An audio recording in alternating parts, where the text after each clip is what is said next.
Hi, I'm Park Howell, and welcome to the Business of Story, where purpose-driven leaders just like you come to get their brand stories straight. If you want to clarify your story to amplify your impact and simplify your life, then download the proven DIY brand story strategy workbook right now and start telling your personal or professional brand story on purpose.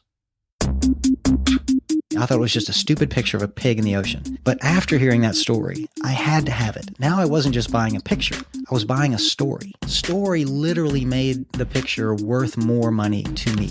That's what businesses are about. People buy brands. People buy stories much more than anything else. I work with a lot of big enterprise companies, but let's just say I always tell folks, drop the PowerPoint, close your laptops, start with your story. If you want people to get engaged and you want people to act, you have to tell them an emotionally powerful story. That's with great characters, it's with uncertain outcomes, and it's with high stakes and drama.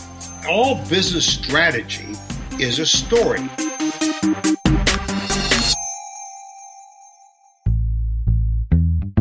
Did you happen to listen to last week's show? Because on it we had a wonderkin of sorts. Her name is Charlotte Vitak, and she helps college freshmen understand and embrace their authentic personal stories so that they can find the right course of studies and get into a career that's really, truly right for them. It is the perfect episode to kick off 2018 for anyone starting something new this year. It's especially insightful in how she instructs us to listen to our audiences, understand them, and build empathy long before we begin telling our stories, which is solid advice in our self-centered, selfie world. If you haven't heard last week's episode, I encourage you to give it a listen because it is the ideal complement to today's show with renowned social media content marketer and co-author of Branding Yourself, How to Use Social Media to Invent or Reinvent Yourself. His name is Eric Deckers. It's not enough to be turning a new chapter in your life. How are you going to tell that story to your world? Well, Eric's going to share that with us today. He and his co-author, Kyle Lacey, have updated this wonderful how-to manual on how and where to share your story on social media to grow your influence, amplify your impact, and yes, simplify your life. Eric takes us through how he built his brand and how you can use these same steps to build yours too. The importance of getting your story right first, because when you do, it's easier to find the right social media channels to share it with the people who are right for you. He covers why you should write every blog post as if it is an email to your mom. That's right, to your mom. And the 3 things you should do to get your brand story straight to create compelling content and a robust community. So let's dive in right now with Eric Deckers. Hey, Eric, welcome back to the Business of Story. Thank you. It's good to be back.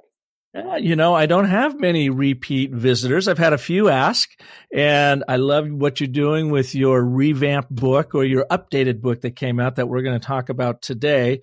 And seeing how this show is just on the heels of a really fascinating show we had last week about finding your brand story or branding yourself so that you are actually living into the most powerful story that represents and is authentic to you to make the greatest, best, most fun career possible that is uniquely your own. This is like the perfect timing to have you back. Great to have you here. Well, good.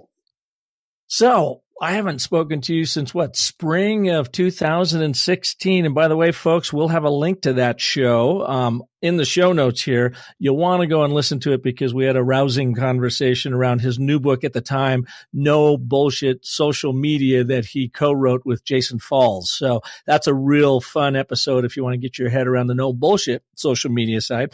But we are now going to go back to, I guess, the book that came out prior to that, and that is a book called Branding Yourself. You want to give us a little bit of backstory here, Eric. Get us up to speed. How did you get into writing these books about social media and what we can all do on it? Sure. So we wrote, Kyle Lacey and I wrote Branding Yourself in 2010. I had helped him with his first book, Twitter Marketing for Dummies, and I ghost co-wrote half of that. And then we decided to write another book the following year, and Pearson agreed to publish Branding Yourself, and it was published under the Q imprint, QUE, and that's their BizTech line. And we did that. And then a couple years later, we did the second edition. And I wrote a couple of other books in between that time, one on content marketing. And I wrote No Bullshit Social Media with Jason Falls. Worked on a couple other books that never saw the light of day, but I was paid to ghostwrite those as well. And then just this year, or I guess this last year, I thought that there was a need for a third edition of Branding Yourself because people were still buying it, especially overseas. It's been translated into French and German and Spanish and even Japanese and a couple of other languages. And I would get tweets from people who were still buying it and reading it, and people who had bought it bought the reprint in 2012 were rereading it. And I knew that there were some updates that we had to make to the book because, we were talking about things like, Instagram is an up and coming social network, or Snapchat is the thing that all the teenagers are using. And I think I had to delete a reference to MySpace with the edition. Yeah. But, I was able to show the publisher that we're still selling copies even 5 years later because the principles are still sound. It's still, personal branding is still an important part of our professional and career development. And so they said, sure, that'd be great. And we did all the revisions. Took us about 5 or 6 months total. And then the book dropped in the first part of November. So it seems to me, and you wrote this, started back in 2011, so you're a bit ahead of the curve then, but now it seems like we have a flood of these kinds of books on the market. What makes yours different, or why do you think people keep coming back to it? Because one of the things that we talk about and we stress over and over is that it's important to be honest and to have integrity and to be transparent, but also we stress the idea of communication and actually talking with people. So much lately, Twitter and LinkedIn and even to some degree Facebook has become just another broadcast advertising tool, just like television and radio, where the ads interrupt whatever we're watching or we're listening to, and we don't get to communicate with the advertiser. They're just shouting at us to buy something. And social media has become that for not only brands, but for people. And all they're doing is talking about, here's my new book, here's my new webinar, here I'm going to be at this conference, buy this thing that I've got, look at this thing that I've got. And nobody is communicating with each other. They're not asking and answering questions. They're not sharing ideas and commenting and having discussions. Or if they are, it's all about politics and everybody's just pissed off. But we focus on that importance of treating people like people and talking to them like people and realizing that, any benefits that you get, sales and speaking and writing opportunities and clients and job opportunities, that's going to come because you act like a real person and you treat other people like real people. Well, why is this real person, real people thing and talking to people on a very human level, why is it so foreign to us humans, especially in sales, marketing, advertising? And, Eric, I teach this course at Arizona State University in the executive sustainability for sustainability leadership as an executive master's program. And we are just now rounding up this season, this session, this cohort. And as a matter of fact, as this show is airing, we are listening to the TED Talk presentations that our students have had to create for their final capstone deliverable. I'm one of 4 professors that teaches in this. And of course, I teach them communications, sustainable storytelling.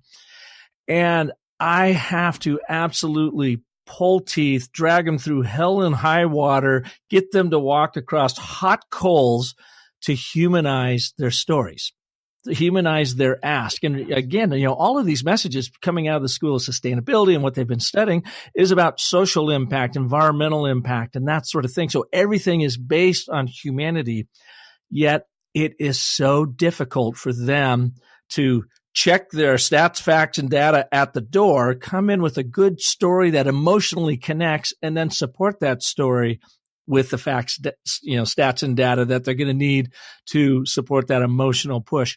Why do you think it is? It is so difficult for us humans to speak like humans in the business world. Honestly, I think it's because we're a bit lazy. It's not efficient.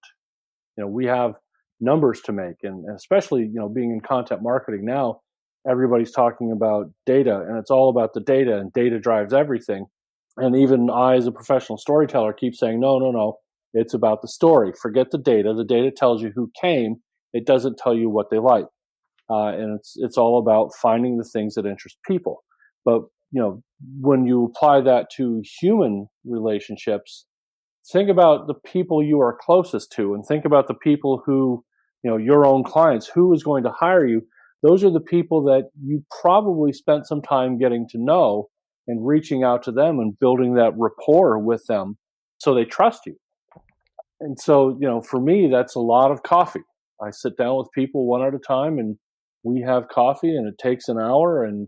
But when I come away, I've got somebody else in my corner who believes in what I do, and we've got a good relationship, and we can share ideas back and forth. We can share referrals back and forth. We can make introductions back and forth.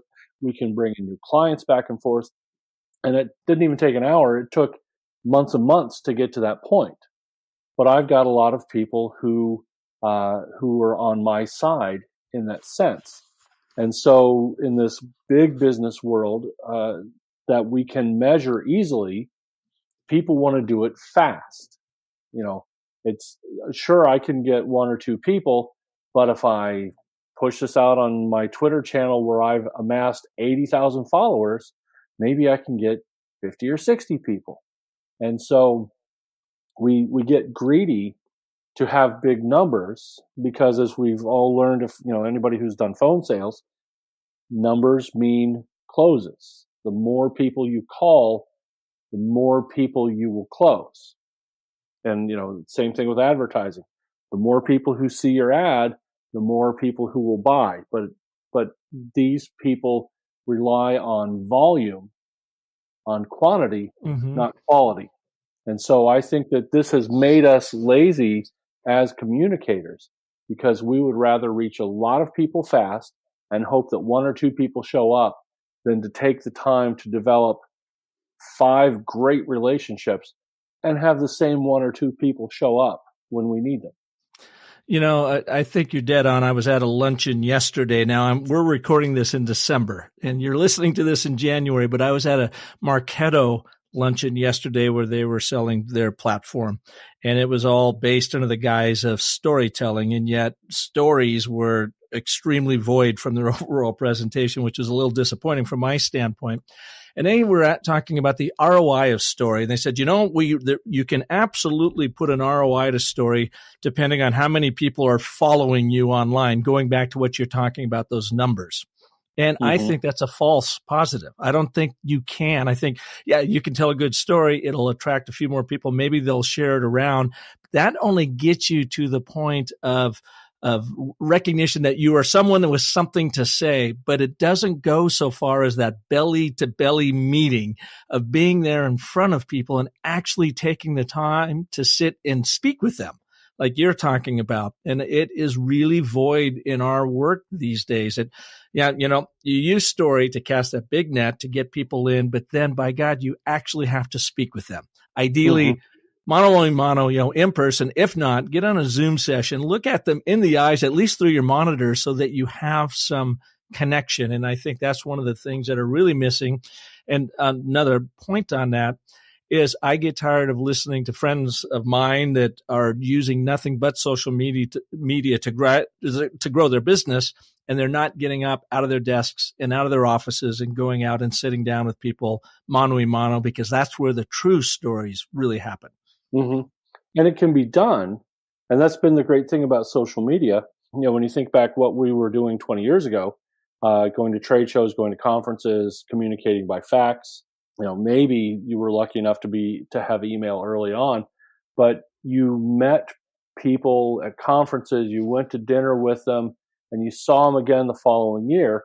And then social media comes in. And now here's a way to keep in touch with people in those in between times. And this is a good way to learn about the things that they do in those in-between times, so that when you get back together face to face, you have a way, or you already know what they've been doing. So how's your kid doing? He won the soccer tournament, or I saw your daughter was performing in that play. How'd that go? And you have those things you can talk about. But now people are looking for ways to just skip the inefficiencies of personal relationship and personal interaction. And I think they're the ones who lose out. They have customers, not partners. They have people who are price buyers, not loyalty buyers. And so, sure, you might get business doing nothing but social media, but it's a very shallow type of relationship without any kind of loyalty. Yeah. A good example of that literally happened 5 minutes before I got on this interview with you. Mark Stoiber, who is quite a good brand marketer out of Vancouver, BC. I first met him about 6 years ago in San Diego at the Sustainable Brands Conference. I'd seen him online. I was curious about him, so I went out of my way to meet him. He and I ended up having quite a lot in common, struck up a friendship. Did not see him then for a few years, but followed him online. He reached out to me and said, "Hey, I'd love to have you on my podcast." I did. About 6 months ago, went on his show. He is all about helping startups up in Canada get their thing going. And literally 5 minutes before we started here, he calls me. He goes, "Hey, I'm in Phoenix, just drove by your office." I go, "That's where Park lives. And we're going to go and have a beer here at 4:45 at one of my favorite pubs right around the corner here. Say hello before he heads off to do some holiday things with some family he has down here." So I think that, just from what you were telling me, is a good example of what we're talking about. It first really started with that mano-a-mano, belly-to-belly connection, and then follow on Facebook, online, connect when we can, do the show, but then here we are, still kind of strangers in some respects, but going to sit down and have a beer, and I'm really looking forward to it. Yeah, and I've got the same kind of thing today. Jason Falls, my co-author on No Bullshit Social Media, we got to know each other in Indianapolis back in 2007, 2008. When we wrote the book together in 2011, we knew each other well enough to know how we wrote, what our voices were, and how we thought, to be able to get together and do that book.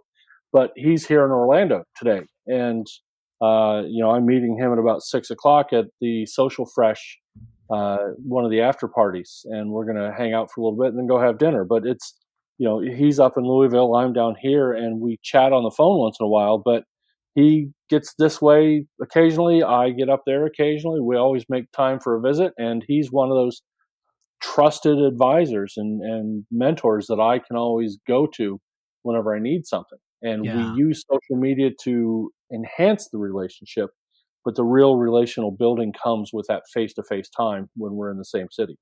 Yeah, really good point. And here's the point I'd like to make to all of you that are recent graduates or have been in, your career in the business and the industry for a few years, that you got to get offline. You got to get out there and meet people, and you got to talk to them mano-a-mano, and you got to work on your storytelling and communication skills so that you can look at them in the eye, have a great appreciation and empathy for who they are, so that you can start sharing your story with them and find out where the connection is. Because I don't think there's any amount of social media that is going to replace that. That goes back to the caveman and women. It's not going to change with social media. So, yeah. Well, and that's even a chapter in the new book. Chapter 12 is all about networking, real life networking. We tell people for 3 chapters, shut your computer, go outside. And chapter 12 is all about how do you network at networking events, and then how do you do that follow-up to have those coffee meetings. Yeah. Okay, let's go through your book. And before we do that, you said something up top that had me thinking about the new chief branding officer at Uber. And I don't know if you've read about Bozoma St. John. Fascinating lady. I heard about her a couple weeks ago when I was traveling, and then I got online and started watching video about her and what she is doing at Uber. And what is interesting to me about her is Bozoma St. John has her own brand. Now, how many marketers, branders, really any execs other than CEOs at major companies have a brand that you could really relate to? Steve Jobs comes to mind in his own way. Certainly Gates. Elon Musk has his own brand. And I don't even know how carefully those were cultivated other than they were an expression of their brand. But I think that Uber has hired her not only because she's a brilliant marketer, but she has such an amazing individual personal brand, influencer brand in her own right, that not only are they bringing her in to help with their brand story, but they are going to play off of her own personal brand equity as an influencer to say, look, we've made some missteps. We've done some really horrific, stupid things. We are still good for humanity, and we're going to turn this around. Don't give up on us yet. After all, why would someone like Bosma come here if she didn't believe in what we're about? And we're going to be kind of reflected through her own brand. So that was a wake-up call to me, Eric, that said, you know what? And it's going to take a while to do this, that influencers are creating their own brands to be influencers online so that they can share, what they like and brands that they work around. But what about that idea of becoming such an amazing executive that you have a brand that people are going to hire and bring you in first and foremost for your personal brand, and then have you to go to work on their brand? Well, I think that's the goal for a lot of people. And I think that, going back to the positives of social media, that made all that happen in the late 2000s, 2008, 2009, 2010. The people who were writing the books and going out and speaking were sort of those early brand influencers or personal brand influencers that were getting hired. They were either getting clients to do things or they were getting new jobs. I know Jason got a couple of different jobs over the years because everybody knows who he is. And it's like, well, if he can do this for himself, we want him to do it for us. And Kyle Lacey, my Branding Yourself co-author, had a job at a venture capital firm as their VP of marketing because they said if he could do this for us and if he could do this for Exact Target, then he's done great for himself. So let's put that to work. And so there are people who do that, and I think anybody can do that in their own particular field.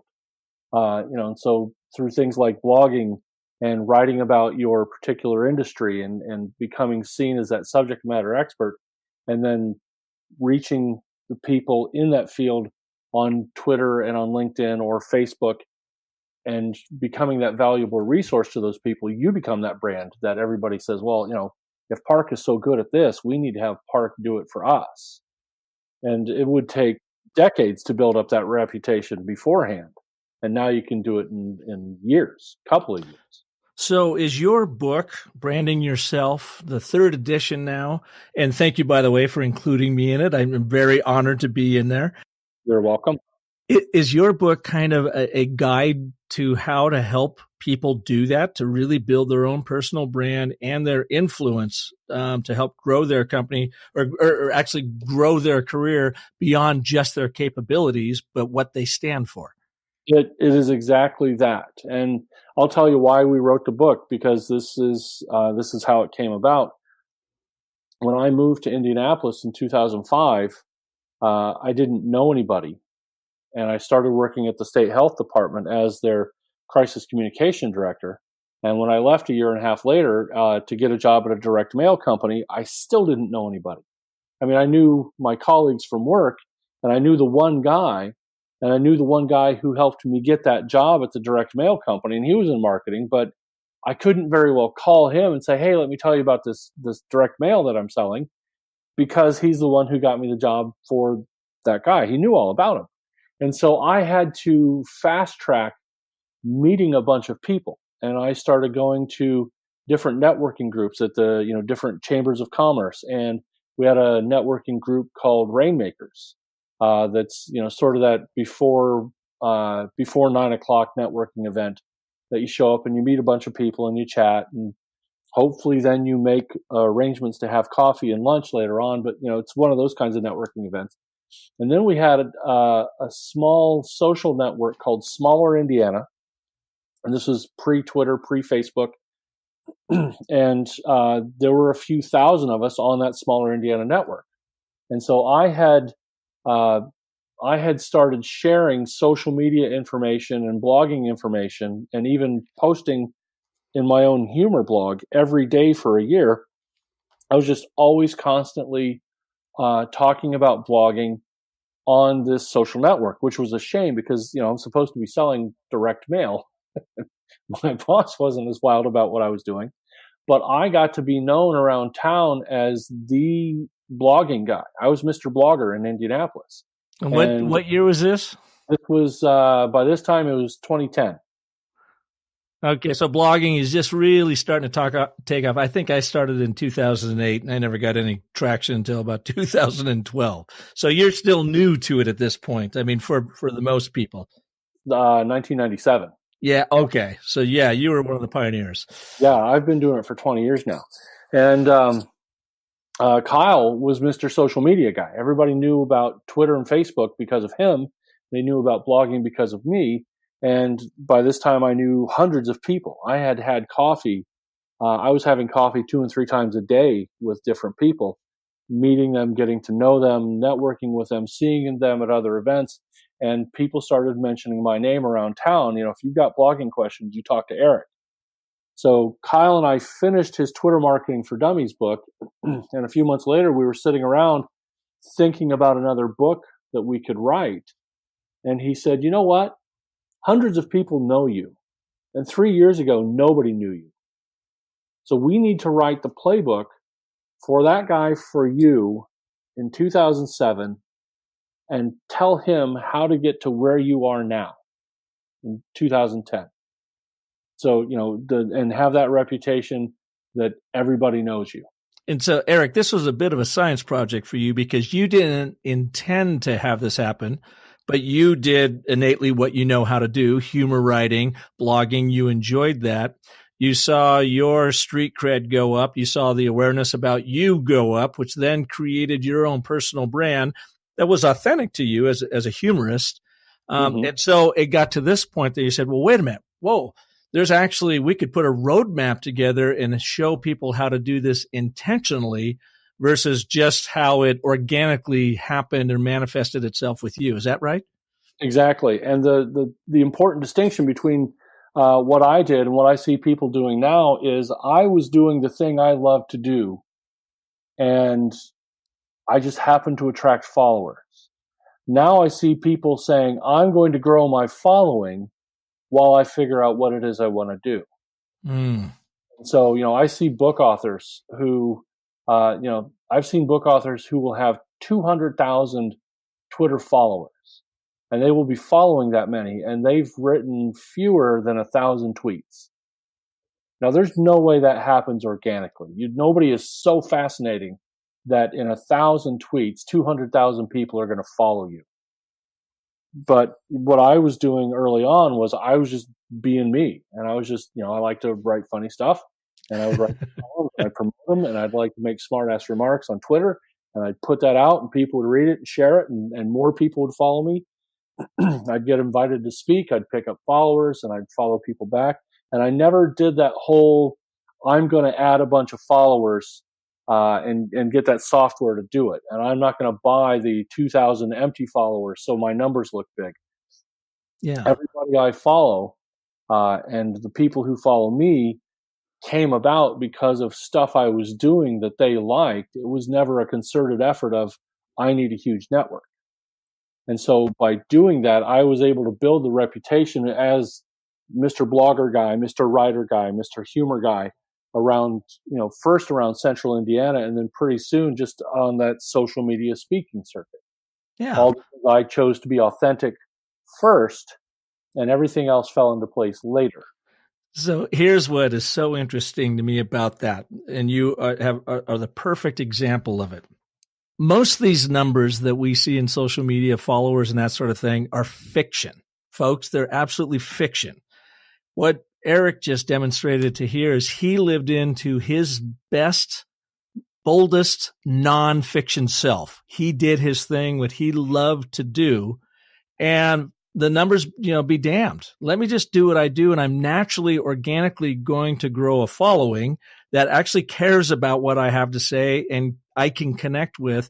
And then you can start working on, okay, I've got this following going. Help me share this out to find more like-minded people.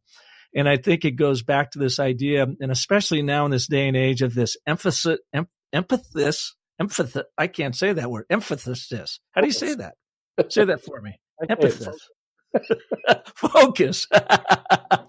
This focus on story that everybody is so focused on trying to live into this bigger story that they're not paying attention to the scenes. And the scenes are just what you just talked about finding this love for humor writing and blogging. And then your story sprung from that, an authentic, truthful, nonfiction you that created where you are today with your books and your following and so forth. And so I guess I can't underscore that enough. Stop looking for the story, start paying attention to the scenes. Exactly. So tell me about your book. I'm going through it again. I mean, this has got a lot of content. I've been seeing some of these new books that are coming out that, published, New York Times bestseller, and they got 70 pages of stuff in it, seems like. I mean, This thing is 300 and some pages of massive amounts of content where I almost feel like you could dog ear it, you could post it, you could do all kinds of things and just go and really study sections of it to understand how to build your personal brand online. Yeah, it's got thick enough you could kill a guy with it. You could. When I did the proposal for the third edition, they said, how many pages is it going to be? And I said, around 300. It's 380 pages. I pulled a few things out, but not enough. I ended up putting in way more pages than I had planned on. And they didn't come back and say it's too much. They kept it all in. So I was very grateful about that. But, like I said earlier, we just had to revamp some things. We had to say that Snapchat was now more than just for teenagers. And I took out the MySpace references. But there were other things that, for example, you may remember all these third-party Twitter tools that we had in 2010, like Twirl and Twello and all these funny names that started with TW. They were gone. Twitter had wiped all those out, and we had to pull those out. This was like I'd say a 4-page section of all these third-party tools, and of all those tools, 2 were left. And so I amended that part of the book, and I said, even if you read this 5 years from today and these tools are all gone, these principles are still the same. And so I tried to find those spots where I could fix that. I also wanted to update the case studies. And so, we added you, and we added some other people that I've known very well and some people that I don't know that well. But I also wanted it to better reflect society and the people who are using social media. So I wanted to add more people of color, and I wanted to add people from different religions and different parts of the world. And so I was contacting people who, I had never met, but I was following them on Twitter and saying, hey, do you want to be in my book? And the ones who didn't think I was crazy and wrote back, they're in there. A guy named Paul, who runs the Haggard Hawks Twitter account over in Scotland, and he tweets about Old English language, and I just blanked. Muslim IQ, Kasim, who runs the Muslim IQ Twitter account, and he's a writer and speaker, an educator about the Muslim religion, and I've watched his stuff and read his stuff for a couple of years, and when the time came, it's like, I've got to have this guy. And, my friend Crystal Washington, who we've known each other online for years, and we finally met this past summer when she was in Orlando. Okay, Eric. So here's what I want you to do. I'm going to change your name to Cliff. I want you to give us the Cliff Notes. Now, I'm somebody that's just graduated from college or I'm in my mid to late 20s. I've been, messing around with a few different jobs, doing a few different things here, and I'm realizing I haven't really found my voice. I haven't found my story yet. I haven't found the scenes that make up and shape who I am, but they're starting to come together. And I've got a sense that I've got a bigger story to tell to start building the brand. And I want to do that online. I don't want to leave my job. I want to start building my own personal influencer brand online so that it may well lead to another better job somewhere, or maybe I strike out on my own by the time I'm 30 or 32 and I want to become one of these consultants that I see that seem to be having so much fun and making so much money out there.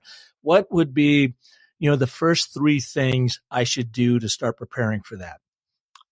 number one is to figure out what it is that you love to do, and what's that thing that you want to be doing in 10 years. You love it so much that you're not going to stop doing it in 6 months. So if you can figure out what that thing is, and start doing it. This is the sort of thing that you love doing after work or on the weekends, even if it's hiking and going camping and, and having fun like that. If that's the thing you want to be known for, find out what that is. And next. Okay, before you jump on that next one, let's just talk about that one, because that is such a hard one for so many people to do, especially when they say, I don't know, but I think they really do know. It's just, it's suppressed inside of them. Mom and dad said you shouldn't be doing that. Their best friends or siblings said, what are you thinking? You can't make any money doing that. Grandma said, oh, stop being, fantasizing. You're an adult now. Go get the job. How do people really, truly find out, in your experience, from what you've seen, and even for you, what it is they really want to do and they want to follow? It's that hobby, or it's that thing that they still think about. I've known artists who, they always wanted to be an artist, but it wasn't until they were 45 that they picked up a paintbrush again. Or the people who read a lot and they say, someday I'm going to write, but they don't think about being a writer. But that dream has been there since they were, a teenager. Mm-hmm. So, maybe it's that thing, or maybe it is the hobby that they like doing, or it is, the place where they volunteer, or the nonprofit that they support with more than just, $10 at Christmas time. It's, whatever you look at and do and wish you could be doing instead of work. Okay, Eric, I'm going to put you on my business of story couch. You're a humorist. You seem to have a lot of fun at what you do in marketing. You're an author. You've been recognized and rewarded for your writing work. I want you to take us back to when you were a young man, maybe even a little boy. Take us to a moment or that scene in your life that you pivoted on, that something happened and it sparked in you what you wanted to do and where you are today. I know exactly that story. So I grew up in Muncie, Indiana, home of the Ball State Fighting David Lettermans. And my mom and dad both worked at Ball State, and it was nothing for me to be on campus, even in high school and middle school. And so one day, my sophomore year in high school, I was not even 16. I'm walking past one of the college bookstores, and there are posters for Banned Books Week. And I stop and look at the poster, and these are books that some people have said you're not supposed to read. And I learned a long time ago that the best way to get me to do something is to tell me not to do it. Mm-hmm. My dad was a psychology professor, and when I was 4, he made me stick my finger in a rat cage. And he did that because he said, don't stick your finger in the rat cage. So I thought, why? And I stuck my finger in the rat cage. And so you still have that finger?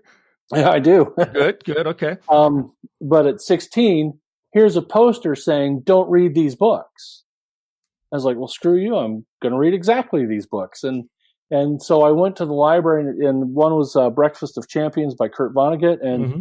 one was Catch-22 by Joseph Heller. And I read Catch-22 at 15, and maybe not the best book for a 15-year-old, but I was fascinated by it. I loved this book, and I loved Breakfast of Champions, and I thought, I want to do that. These are great books. These are enjoyable to read. I'm, laughing my ass off. I want to do this. And then I forgot. But it's like my subconscious did not forget that, because everything I was doing after that sort of prepared me to become that. I kept reading. And I'd always been a reader all along, but I was really fascinated by this new literature that I was finding. It's like, I've got to read these things. And I kept reading more and more books, and I always had my nose buried in a book. And I started writing stories that I wanted to read. Never shared them with anybody, but I would write these short stories. And then when I went to college, I went to work for my college newspaper, because I thought, I can write pretty well, just like everybody else, I thought. And so why don't I do that? And so then I started writing for the newspaper and became a columnist for the newspaper. And eventually, after I left and finished grad school, became a newspaper columnist for a couple of weeklies in Indiana, but it was all back to that day. It was like in March or April. What would that have been? 83, 1983. That I said, I want to do this thing like Joseph Heller and Kurt Vonnegut. So you became a writer. You also became a marketer, and you said top of the show here that you were in doing what, crisis management for a healthcare system or hospital? Did I hear that right? For the Indiana State Health Department. I was the official title was Risk Communication Director. Okay. It was handling the media for any type of public health crisis or emergency. But before that, I had been in marketing for software, and before that, I had been in marketing for agricultural supplies and equipment. And basically everything I've done has always been in marketing because I realized that paid better than academia, which was my original career choice. But writing was always a part of marketing. And then it's only been in the last, now almost 9 years that I've been able to do writing as a full-time career. Yeah, so writing is your love, and the marketing is what put food on the table until you could get to the point of building this personal brand around the humorous writing that you do. Exactly. Yeah. So let that be a lesson to all of us. And here's what I'd like you as a listener to do. If you are trying to build your brand story, don't look for the story. Look for the scenes. Look for that scene just like Eric did. Now, his scene actually goes back to his dad having him put his finger in a rat trap, which I love. Doesn't relate to writing, but it's just that little bit of DNA that was sitting and floating around the back of his subconscious when it snaps like a trap when he walks by the bookstore. And I can't believe they still had banned books then. And you said, well, hell, I'm going to put my finger in that rat trap and see what I can find. And your natural curiosity then led you to become the author you are today. But then it's not like you became an immediate author success at 15. You had to go through the journey, the highs and the lows, the marketing jobs, which I'm sure weren't all wonderful breakfast of champion type marketing jobs. You suck it up. You do your work while you do your writing. And then you had mentioned earlier in the show that you started doing your own humorous blogging, much to the chagrin of your employer at the time. But that was what your real love was. That was, the opportunity for you to start building your brand, to crawl out of the marketing world that was fine, I suppose, but now you're doing what you really want to do. Exactly. Yeah. So that's it, folks. That's number one. Find the scenes that make up your story. Sorry to distract you on that, Eric. I just wanted to hear your story because I knew it would be a great example of what we're talking about. So Okay. Number two, what's the next thing they should do? Number two, then, is to find a place to tell the story. And so everybody I advise for any kind of personal branding, I always say get a blog. You want to get a blog for a number of different reasons, but number one is you want a place to call your own, that you can put your content that is under your control. And so that even means, renting server space on a service, internet service provider like GoDaddy or, your favorite local web provider. Get space there. Don't put it on Facebook. Don't put it on LinkedIn. Don't put it on Instagram, because while it's your stuff, you are at their mercy. We've seen plenty of businesses who built a Facebook presence and put all their eggs in the Facebook basket only for Facebook to change the rules.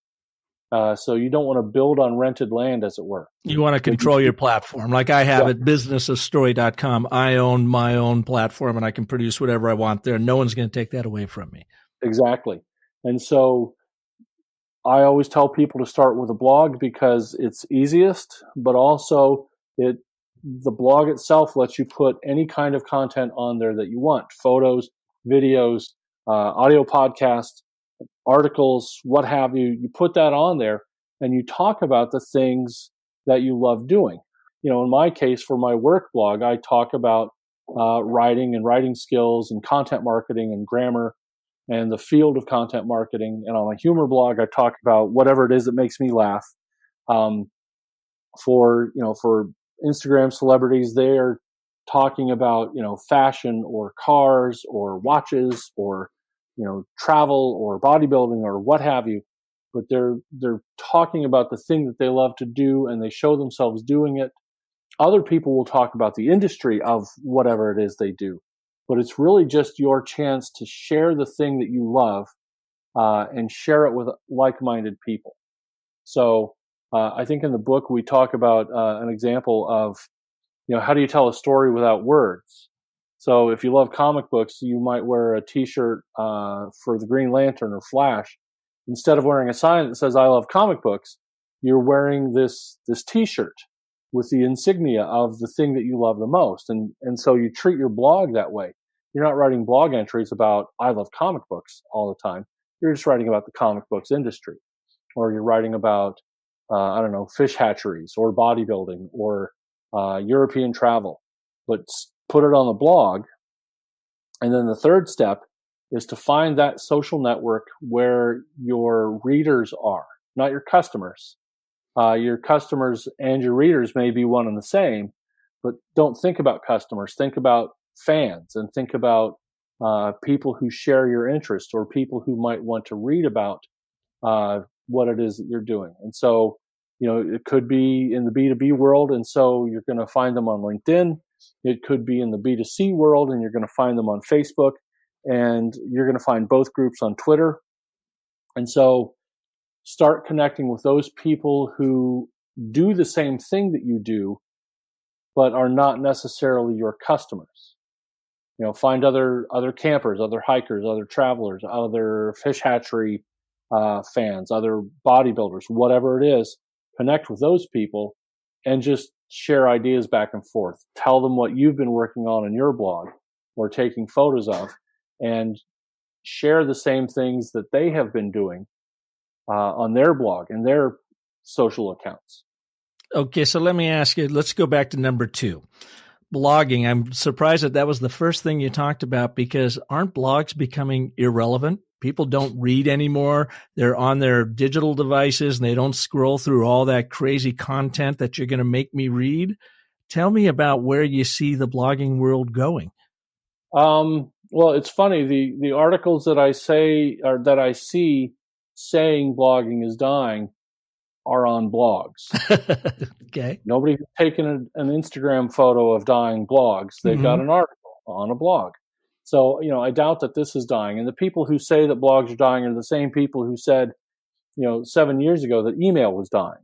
And now there are articles that are saying millennials are relying on email more than ever. Oh, I thought you were going to say millennials are dying, and that wasn't going to be good.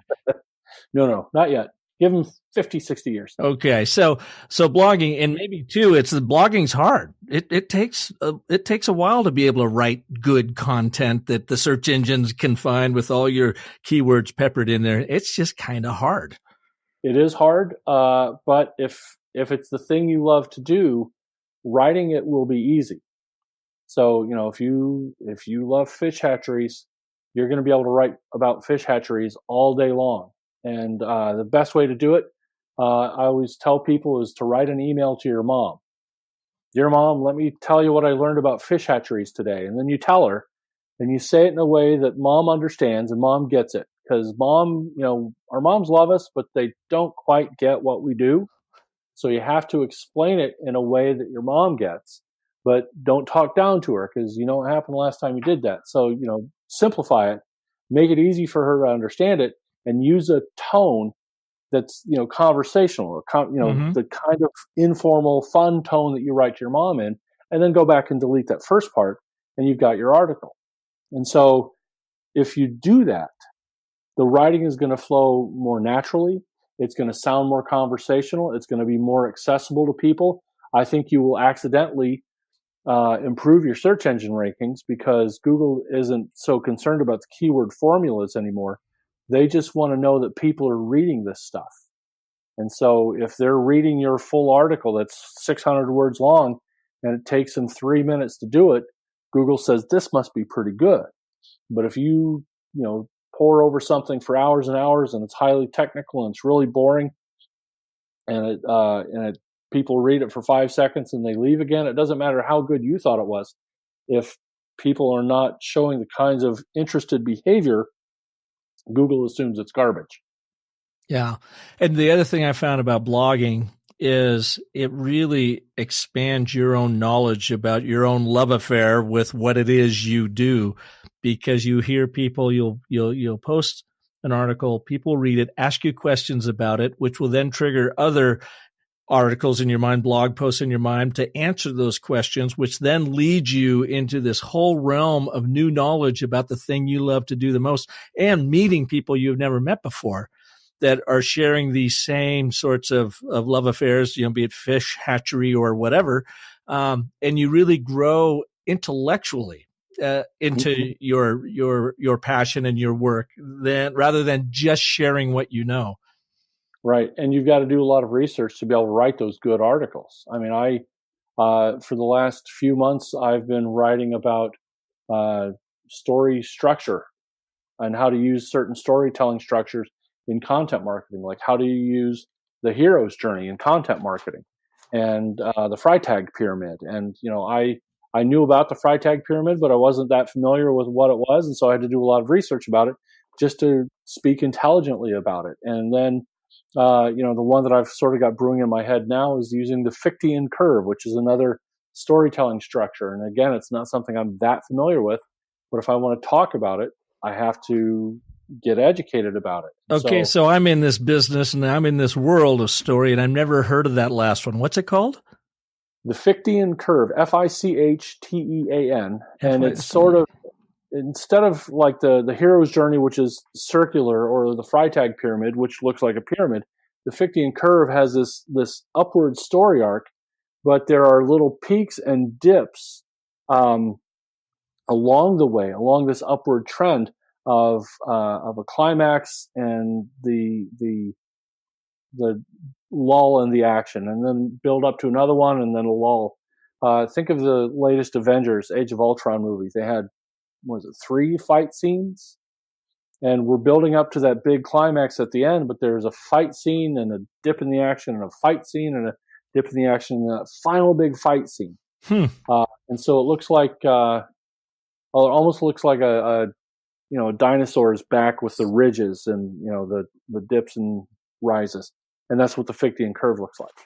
Okay, I got you. So you must be familiar with Kurt Vonnegut's wonderful video on YouTube called The Structure of Story. Yes. Yeah. And folks, if you haven't seen it, I'll have a link, or we'll embed it into the show notes here too. It's wonderful because he talks about the structure. And I'll tell you, I know what you're talking about with the Freytag pyramid. I've worked through that. I really focus more on the hero's journey, but I've changed it. I've opened up that circle, which to me is kind of a one and done thing. And my story cycle process, which is just the 10 steps taken from the hero's journey that is now mapped to brand and business storytelling. And that's brand storytelling for individuals or for organizations. And I made a spiral out of it, because I do feel with every revolution of this story framework that I teach people how to do, that your stories expand because your customer engagement or audience engagement expands with every revolution, and the story remains the same but changes, if that makes sense, with every revolution. So you can throw that when you're teaching about these different structures. You can now tell them that the story cycle is a spiral structure, for crying out loud. Mm-hmm. Exactly. And as I was doing all this research and all these different structures, there were several more that I learned about that that I had never considered, but they've been around for hundreds and thousands of years as well. And when you started as a writer, author, were you working from basic journalism structure? I mean, I don't imagine, and I may well be wrong on this, that they didn't bring in a lot of, structure around like the hero's journey or Freytag screenwriting structure to teach you as a young man how to write. Was it much more journalistic approach? It was. I basically took one news writing class when I was in college, and then just ended up using that everywhere because I was the only one I knew. But I thought at the time that I was developing my own, because there were certain things that I would write that didn't fit that. And so I had to tell a chronological story and not the typical newspaper type story where, if you were telling a joke, the punchline would go first. Not everything fit that mold. And so then as I'm doing all these things and then start learning about writing and storytelling, I discover there are names for these things I've been doing. So I was largely self-taught, coming across some of this information intuitively. And I went to school at Washington State University, and I got a degree in music composition theory and communications. As a part of that communications course and study, I wrote for the local Evergreen, the newspaper. Now, I was never considering being a journalist like you and a humorous writer, although I love the humor writing, and I bring a lot to mine when I can. But I learned the inverted pyramid and the journalistic approach, and I got on with the Evergreen. And I was so excited to be able to write stories, and they're kind of human interest stories. And I wrote one about one of my music professors who was a bombardier in World War II. And he was telling me the story about a crash landing that they had to make after a run. And he survived it, of course. And here he was teaching music and composition theory. And I just love that juxtaposition between this war-torn hero who barely survives World War II, and now he's, teaching this is in the early 80s too at Washington State University. So I write what I thought was a wonderful story. I even got him to pull some old pictures out of his photo album that I gave to the editor to include in the story.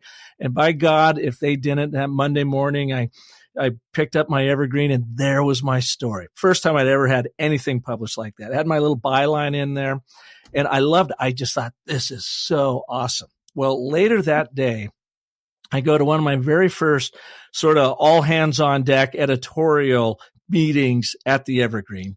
And some lady that's standing behind me who is like a master student in journalism, and I'm actually sitting on the floor because I'm the newbie. There weren't enough chairs. And I was so proud to have my first article in there. Well, she's standing behind me, and she starts laughing about this drivel that somebody wrote and put it in the paper. And, who even edited this? I mean, just tore it apart.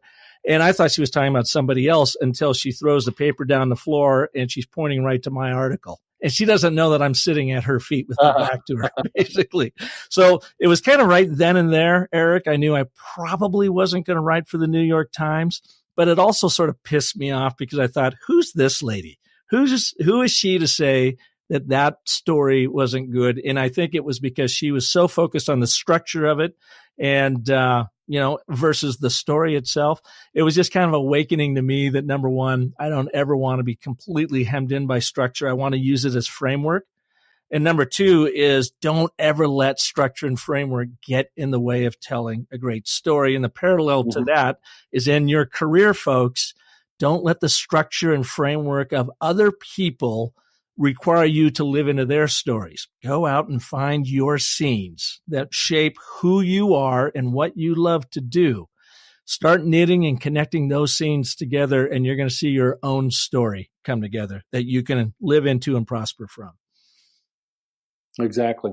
And it was probably a fantastic story, and she was just a news-only hack who didn't know good quality when she saw it. You know what? I'll have to go and dig it out of one of my old binders and see if I still have it. I might have been so mortified by that I threw it away. I don't recall, but I hadn't thought about that scene in my life for years, Eric, and somehow from what you've talked about here brought that out in me today. So listen. There are plenty of people who do that kind of writing. Studs Terkel built an entire career on telling stories about ordinary people.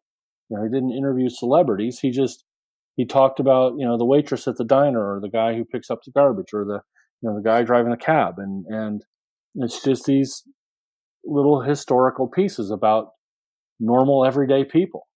And, sure, it doesn't fit in the newspaper, but that doesn't mean there's not a place for it. And so anybody who wants to write and anybody who wants to tell a story, there's some place out there for you, even if it's your own blog. Yeah. And there are people who will read it.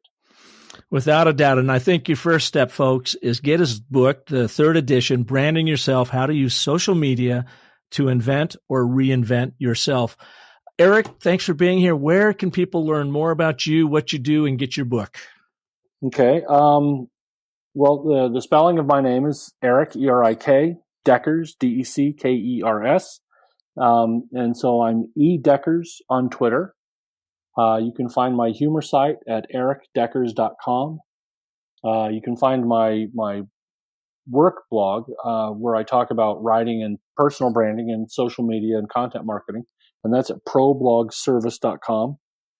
And of course, just look for my name on Amazon or at your local Barnes & Noble, and Branding Yourself is available there.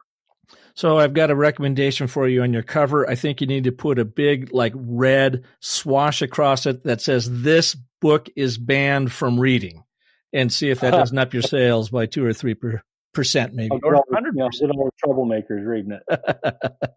Eric, thank you so much for being here again on Business of Story. So great to have you back. And if you want to hear Eric's first show, like I mentioned earlier, go to our show notes. We'll have a link in there.